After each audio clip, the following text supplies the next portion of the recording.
गुलबर्गा शहर में आज छोटा रोजा के अल कुरैश यूथ कमेटी की जानिब से एक मीटिंग मुनक़िद हुई, जिसमें शहर के माइनॉरिटी लीडर्स और एडवोकेट्स को मदऊ किया गया और मशवरा लिया कि एंटी काउ सल्यूटर बिल के बारे में डिस्कशन किया जाएगा और फैसला लिया जाएगा कि एक PIL कोर्ट में दाखिल करेंगे और इस बीजेपी सरकार के खिलाफ कोर्ट में लड़ने का फैसला लिया।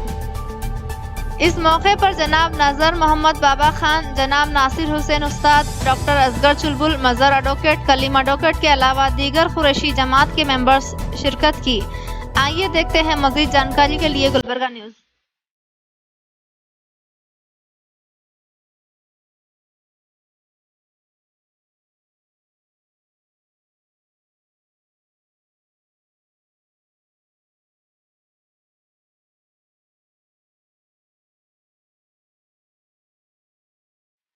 अस्सलाम वालेकुम रहमतुल्लाहि व बरकातुहू। आज छोटा रोज़ा में कुरैश बरादरी की तरफ से जो है एक मशवरती इजलास बुलाया गया था, जिसमें जनाब नासिर हुसैन उस्ताद साहब, नज़र एडवोकेट, असगर चुलबुल साहब और हमारे कलीम एडवोकेट साहब और बड़े कुरैश यानी कि मोमिनपुरा कुरैश के ज़िम्मेदार और छोटे रोज़े के ज़िम्मेदार ने बैठ के एक मशवरा तय किया है कि आने वाले दिनों में जैसा ही जो है कैबिनेट में बिल एक क़ानून बना के जो है गवर्नर के पास भेजा गया है, उसका आज गवर्नर की साइन का इंतज़ार कर रहे हैं हम सब मिल के।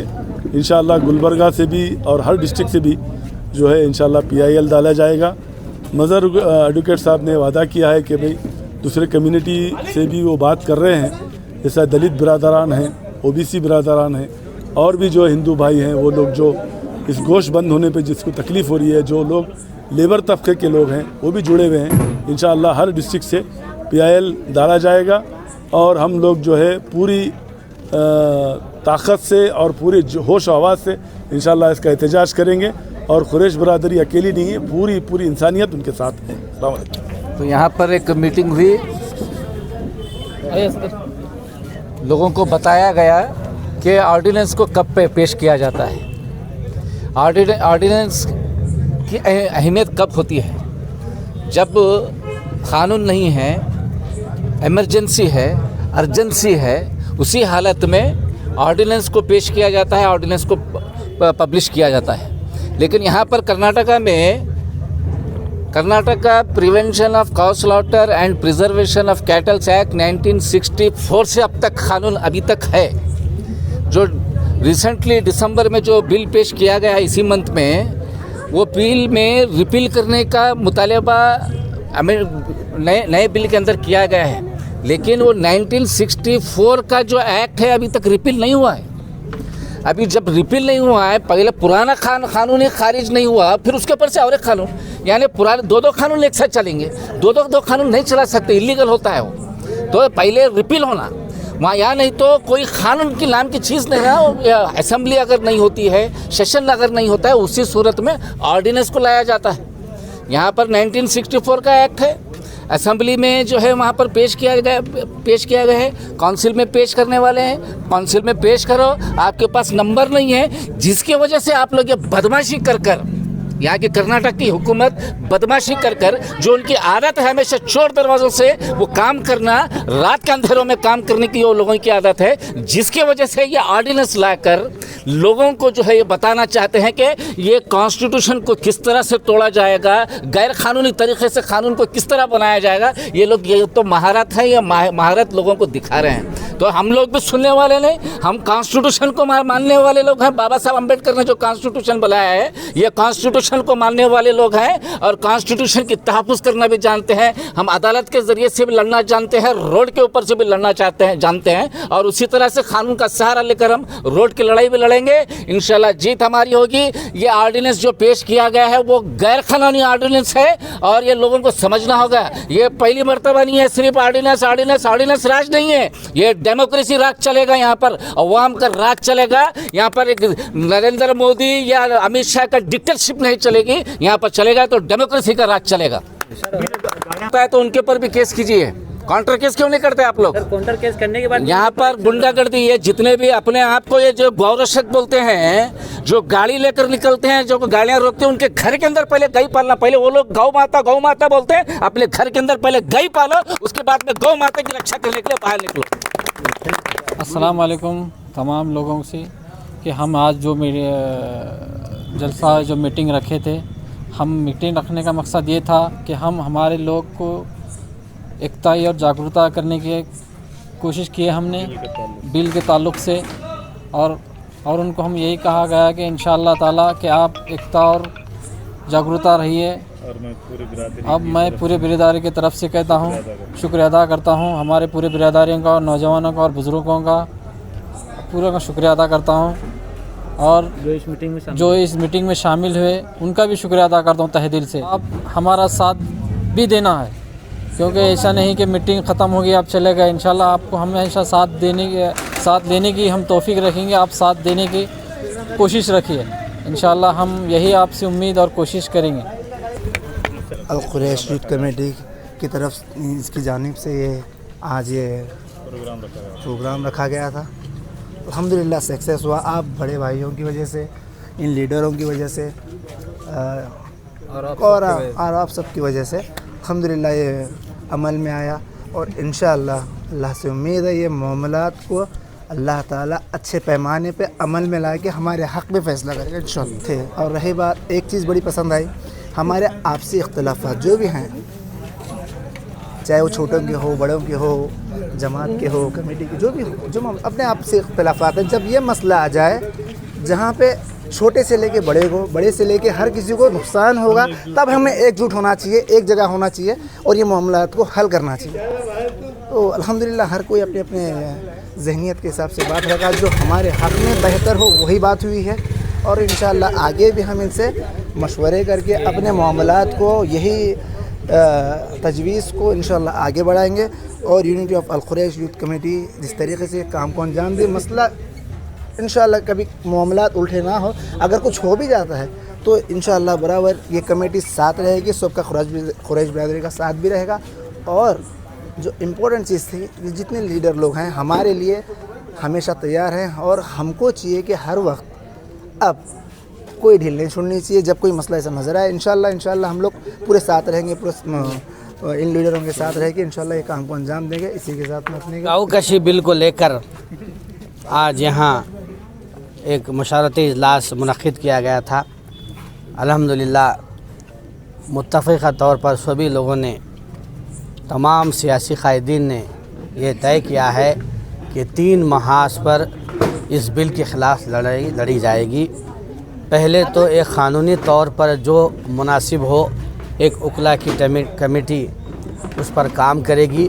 दूसरा, जो सियासी पार्टियां हैं जो अपने आप को सेकुलर होने का दावा करते हैं, उन पार्टियों पर एक प्रेशर बिल्डअप करने के लिए ये कमेटी वक्तन फ़क्तन वहाँ पर बेंगलुरु जाएगी और उनसे मुतालबा करेगी कि वो आने वाले जो जनवरी में जो लेजिस्लेटिव काउंसिल का जो इजलास होगा उसमें उस बिल को, उसकी मुखालिफत करें, उसको पास होना ना दें। तीसरा, जब भी हमारे his excellency governor of Karnataka इस बिल को साइन करेंगे, यानी कल या परसों कभी भी वो साइन कर सकते हैं, आएंगे, तो एक बड़ा मुनज़्ज़म तमाम मज़ाहिब के जो सेकुलर जहन रखने वाले हैं उनको लेकर एक एहतजाज किया जाए।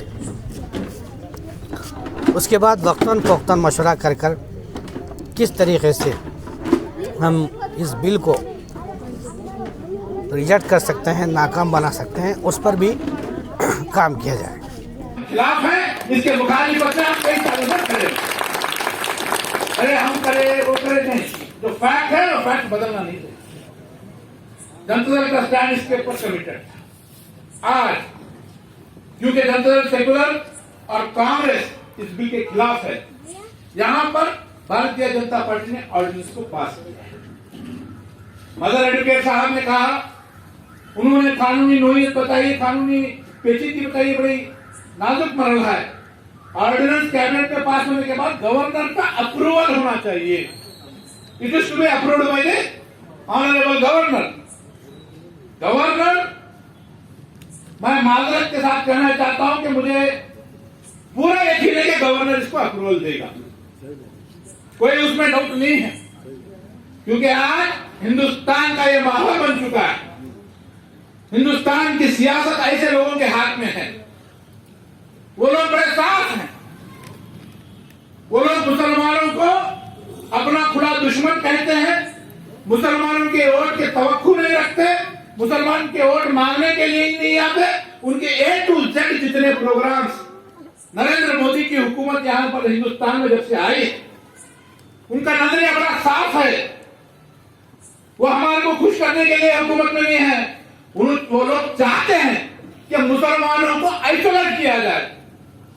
सिर्फ मुसलमान, हिंदू मुस्लिम टीवी चैनल आप खोल के देखिए, जब भी टीवी चैनल खोलेंगे तो डिबेट रहेगा हिंदू मुस्लिम, इंडिया पाकिस्तान, राहुल गांधी वर्सेस नरेंद्र मोदी।